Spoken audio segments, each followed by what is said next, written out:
Car Warriors was a reality TV series that centered around the world of automotive restoration. Brought to life by Base Productions, the first two seasons were aired by Fox Sports Speed throughout in the US, and on the affiliates of Discovery Communications internationally. The format of the show is a competition between rival teams from different cities who are tasked with restoring and modifying a car within a limited time frame of 72 hours for the first season, and 48 hours for the second season. The stakes are high, as the winning team not only gets to keep their own car, but take possession of that of the rival team as well.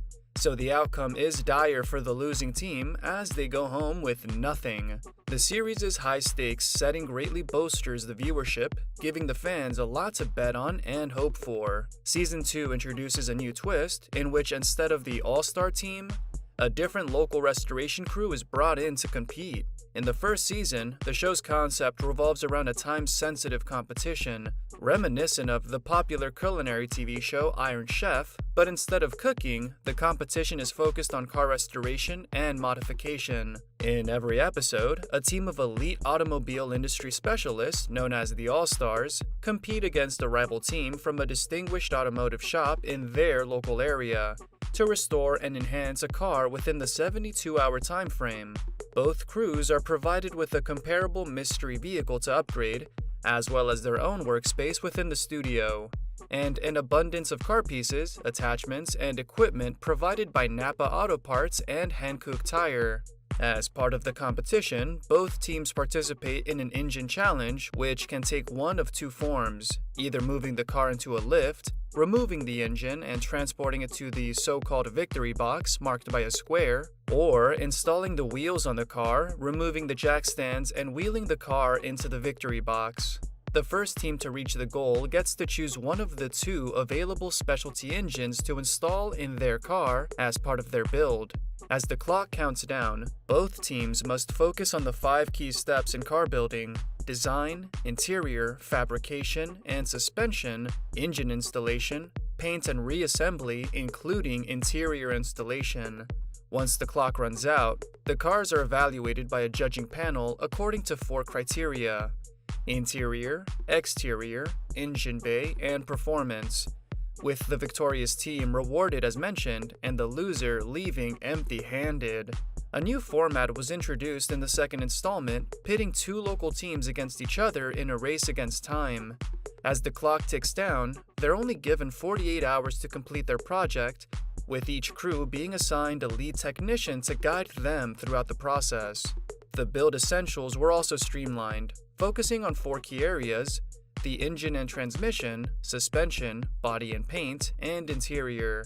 As the teams work tirelessly to complete their vehicles, a midway homestretch challenge is introduced, providing a chance for the crews to showcase their skills in a specific task, such as welding or carburetor reassembly, with the winning team receiving an additional hour to finish their build. When the time is up, the cars are scrutinized by a panel of judges chaired by Jimmy Shine, who returns to the studio to award the key to the winners, sending the losing group home with absolutely nothing to show for their effort. Jimmy Shine was undoubtedly one of the leading figures in the entirety of the series, primarily judging the vehicles in the first season, and then taking over as the host instead of Mark Istuk, while still keeping his judging rights and position. Shine was chosen for this key place in the project thanks to a lifetime of automotive expertise that has propelled him to stardom and cemented his name in the industry. Unfortunately, Jimmy couldn't remain on the TV screen for too long under this particular title, as the production team ran into 2 significant issues that upended the series after only 2 seasons, in spite of its undeniable success across the audience. In 2011, Rick Shelley, the owner and operator of the renowned automotive restoration shop SKJ Customs, based in St. George, Utah, took legal action against Speed TV and its parent company Fox Sports, alleging that the network had violated its own rules and regulations during the production of Car Warriors. Specifically, Rick claimed that the program's all-star team had threatened to quit if they weren't declared the victors over his crew, and that this had resulted in him being denied the opportunity to take home not only his own car, but also the All-Stars car, as per the show's rules, incurring significant emotional and financial strain. The lawsuit sought $2 million in damages and was met with intense media scrutiny, generating significant buzz within the automotive community. Many experts and industry insiders weighed in on the case, with some expressing support for Shelley's claims and others dismissing them as disingenuous and without merit. Despite the high-profile nature of the case, the parties eventually reached an agreement, and the lawsuit was ultimately dropped. The specific details of the settlement have not been made public, but it's believed that both Speed TV and Fox Sports were eager to avoid a prolonged and costly legal battle that could have resulted in negative publicity for the network and its future titles. Additionally, the upcoming shift of the network from Speed TV to Fox Sports 1 meant that the program would generally seem unsuitable for a channel meant to broadcast sports-related content, making it less likely for the show to be picked up again in the future. However, fans of the show were still able to enjoy it in the reruns as it continued to air on Fox Sports' regional network starting from 2014. The end of the show's run may have been disappointing for many viewers, but the impact it had on the automotive reality TV genre will always be remembered.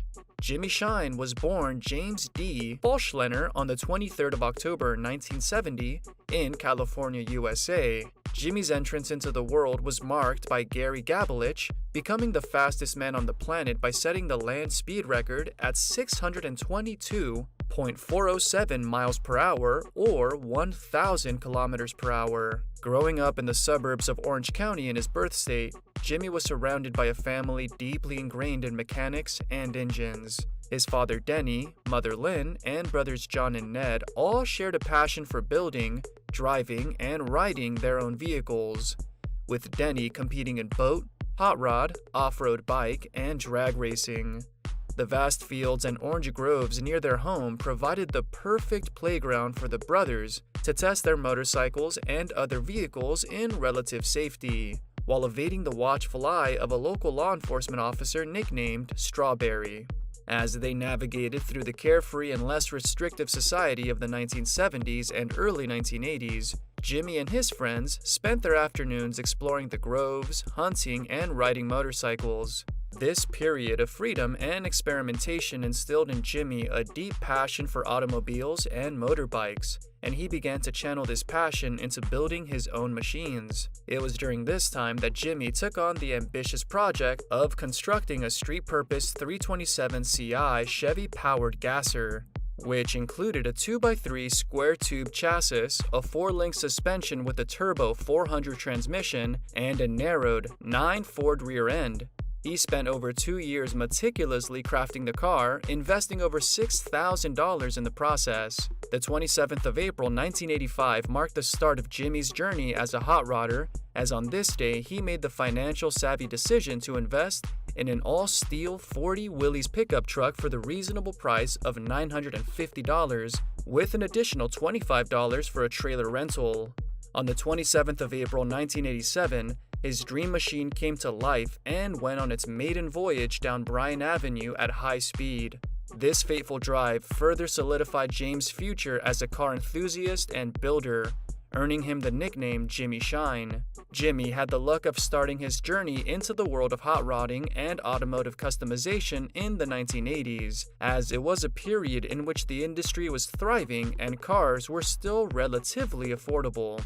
During this time, there existed a community of skilled and knowledgeable individuals who were eager to share their expertise with aspiring enthusiasts like Jimmy, free of charge. With the guidance and support of his father, an accomplished welder and fabricator, Jimmy was able to get a solid foundation in the craft and acquire the necessary tools to pursue his passion. Through years of hard work and dedication from the tender age of 14, Jimmy was able to save up enough money through various odd jobs such as lawn mowing and other menial tasks. This acquisition would prove to be the catalyst that would launch Jimmy's career in the automotive industry and set him on the path to becoming the renowned car enthusiast and builder that he is today. As Jimmy progressed through the years following his high school matriculation, he found himself constantly seeking opportunities to improve his skills and knowledge in the world of hot rods and motorcycles. He spent time working in various shops, gaining valuable experience as he learned from accomplished professionals in the industry. This period of his life in the early 1990s also marked his debut in the world of television. He faced new responsibilities in adolescence, including the arrival of his first child, a daughter named Morgan. Despite the demands of fatherhood, Jimmy remained committed to his passion for the automotive lifestyle, continually expanding his collection of vehicles, which started in his early days of schooling. This assortment included an array of vehicles such as the 47 Indian Scout motorcycle, a 55 Chevy pickup, a chopped 31 Ford Coupe, a 48 English Ford Anglia, a Watson-style 56 Mercury Monterey, which he took on a road trip to Louisiana, a 1952 Chevy Lowrider pickup, a 61 Cadillac Coupe de Ville, and an 81 HD Stroker rigid shovelhead motorcycle. All of these vehicles served as a testament to his unyielding dedication to his love for automobiles. By 2012, Jimmy was the lead fabricator of his SoCal Speed Shop, and with the Car Warriors series' undeniable reach across the planet, his popularity grew massively throughout the two series. He and his wife sold their prized 30 Ford pickup truck at the famous Barrett-Jackson auction in Arizona Scottsdale for a whopping $215,000 and used this money to start a legacy of their own, investing it in the premises that they subsequently named the Jimmy Shine Workshop, the idea coming from the collaboration of Jimmy and Pete Chaparis from the SoCal Speed Shop. Pete not only worked closely with Jimmy, but also taught him many things about the craft known only to world-renowned experts. Having learned everything that he could, Jimmy fully launched his business in 2015, naming it the Shine Speed Shop, which has been in operation ever since, attracting customers from all over the globe. Jimmy also appeared in an episode of Jay Leno's Garage in 2020, at which point he got to showcase many of the possibilities that he was able to create in the Shine Speed Shop, servicing various high-profile vehicles and building many from the ground up. This is what he continues to do, even in 2023, with inviolable success. Thank you for spending some time with us. Make sure to like and subscribe so you never miss another video. We also handpicked these videos which we recommend you watch next. You can talk to us on all social medias or ask a question in the comments below. Thank you for being with us, and we'll see you back tomorrow.